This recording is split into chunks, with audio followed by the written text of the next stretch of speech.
wollte generell noch ein bisschen ansprechen, dass jetzt das erste Video rausgehustelt ist und natürlich der ein oder andere Experte mir geschrieben hat, ey, wieso machst du einfach nur Parodien, mach doch deine eigenen Dinge. Ja, moin, Digga.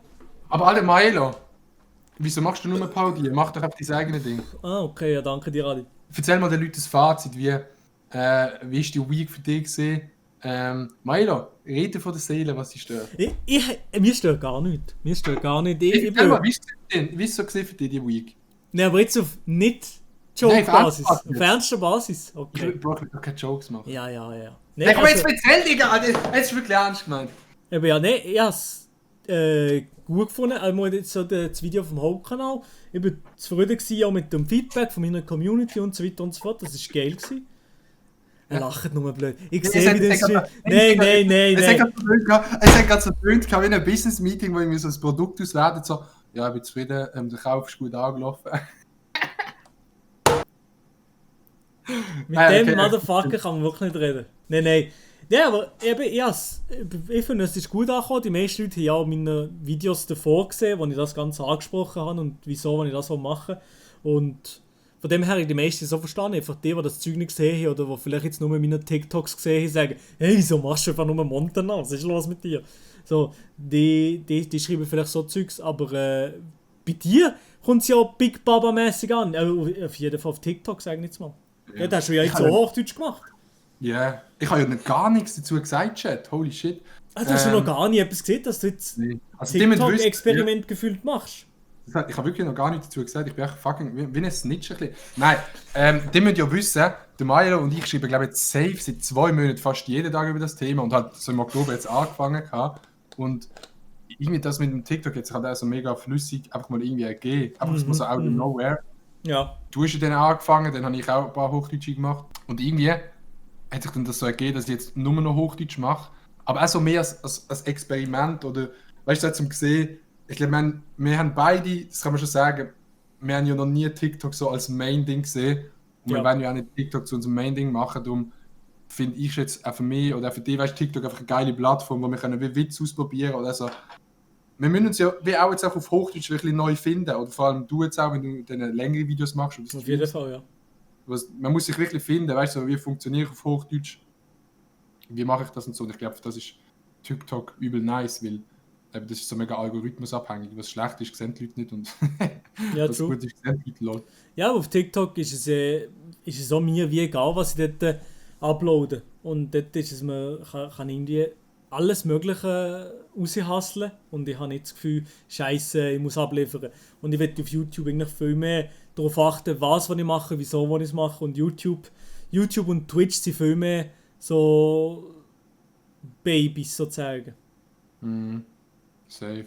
Eben, also auch, es läuft jetzt zwar übel auf TikTok, aber also ganz ehrlich, ich bin da wirklich auch übel ehrlich mit den Zuschauern. Also, wenn man mal auf ein paar Videos auf TikTok 1 Million Aufrufe hat, klar, es ist schon viel auf eine Art, aber wie viele Leute haben das schon geschafft und sind dann den Leuten auch im Kopf geblieben? So?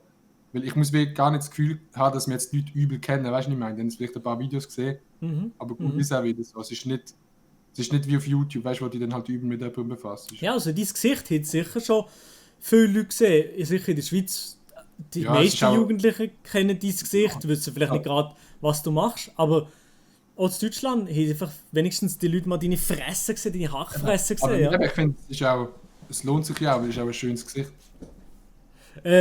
Das ist natürlich eine Geschmackssache, würde ich mal sagen. Oh Mann, du. Nee, aber sag, wie ist das so gesehen? Weißt du, von so einer Rückmeldung hast du übel viel Hate reingekommen oder ist es mehr als erwartet oder weniger? Ich glaube eigentlich so genau das, was ich erwartet habe. Nicht übermäßig mehr oder weniger.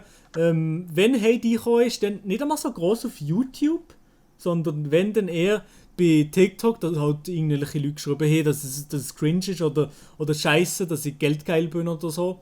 Das vielleicht schon, aber sonst mehr Hate, in Anführungszeichen, ist eigentlich nicht reingekommen oder konstruktive Sachen sind kaum reingekommen. Und wenn, dann habe ich mit denen diskutiert kurz oder so, oder mal zurückgeschrieben, auf Insta den oder anderen geschrieben und das mit denen ein bisschen diskutiert, wieso ich es mache. Die meisten haben natürlich meine Videos nicht gesehen, die ich es erklärt habe. Und nein, es war eigentlich relativ easy gewesen. Ich meine, die meisten juckt es im Endeffekt ja gleich nicht. Und die Leute, die wie sagen, sie haben gar keine Lust mehr, weil jetzt bald vielleicht nicht mehr gross Hochdeutsch Sachen machen, dann, ja, voilà, habe ich gesagt, da ist es kein Problem, wenn sie abschaut. Ich meine, weil sie nur sich die Videos eingezogen haben, weil ich Schweizerdeutsch rede und nicht, weil ich wegen meinem Content an sich, dann ist sowieso ein bisschen schade, schon sonst. Ja. Der Punkt ist wirklich übel funny, Digga. Den ich ein paar Mal geschrieben bekommen, jetzt wegen TikTok vor allem. Also, so, wenn Leute auf Insta schreiben, wieso wechselst du auf Hochdeutsch? Ich habe dich so gefühlt, gerade weil du Schweizerdeutsch machst. Und das ist eigentlich, wenn man es mal anschaut, Chat, das ist so ein wacker Punkt. Der sagt dir ja indirekt eigentlich, ich habe dich nur gut gefunden, also jetzt übertrieben, ich habe dich nur gut gefunden, weil du schweizerdeutschen Shit gemacht hast. Ja. Und nicht, weil er sagt, ich habe dich lustig gefunden, oder ich habe die Witze nice gefunden, oder ich habe die Videos nice gefunden, sondern ich habe es funny gefunden, weil du auf schweizerdeutsch Zeug gemacht hast. Und keine Ahnung, das ist auch nicht der richtige Ansatz. Es ist ja nicht automatisch lustig, wenn du es auf Schweizerdeutsch machst. Klar, es gibt vielleicht so einen kleinen Effekt dazu, das verstand ich auch. Aber ich glaube, mainly ist es nicht am Schweizerdeutsch gelegen. So. Es ist ja ein, ja. Wir sind ja nicht einfach lustig, weil wir Schweizer sind. So. Nein, ich glaube nicht, es liegt nicht am Schweizerdeutschen, sozusagen, wer wir sind. Klar geht es darum, dass wir authentischer bleiben im Schweizerdeutsch. Aber ich glaube, ich kann da auch von Adi reden, dass wir da wirklich probieren. Ich meine, bei mir ist es vielleicht jetzt nochmal etwas anderes, wenn ich auch Twitch und so Hochdeutsch mache. Wenn ich trotzdem so gut es geht, genau der gleich bleiben wie jetzt. Einfach ein bisschen andere Sprache reden. Also ja. Ja. Aber ich glaube fast schon, dass wir noch authentisch sind. Weil so, ich habe das Gefühl, gerade auch bei deinen Videos, die ich sehe oder so, die Art changed ja nicht übel fett. So. Weißt du, man ist ja nicht plötzlich eine andere Person. Es ist auch vor allem ungewohnt. Und ich glaube, das Ungewohnte ist für viele Leute setzen das Ungewohnte übel schnell gleich mit, es ist nicht authentisch, weißt du, was ich meine? Ja, true. Und was ich gerade noch gesehen habe, Digga, du trinkst schon Walser. Wir trinken hier beide Walser. Wir machen eigentlich... Aber diese Walser sieht echt sück aus, Digga. Ja, nee, aber also das hure Walser, Mann, die sollten uns eigentlich sponsorisieren. Ich muss aber ganz ehrlich sagen, gerade für mich auf TikTok, ich glaube, das sehen die Leute gar nicht so. Es ist wieder so voll der kreative Schub. So. Du denkst, immer wenn du so etwas Neues machst, weißt du, zum Beispiel einen Spruch wechseln oder eine neue Plattform, es ist so das Gefühl von nicht jeder kennt mich in Deutschland oder dort, wo jetzt die Videos angezeigt werden, ist nochmal ganz anders, weil in der Schweiz haben halt schon viele Leute mich kennt, wo er abgehoben Weird Flex tut. Eigentlich mal alle Weird Flex in den Chat tun.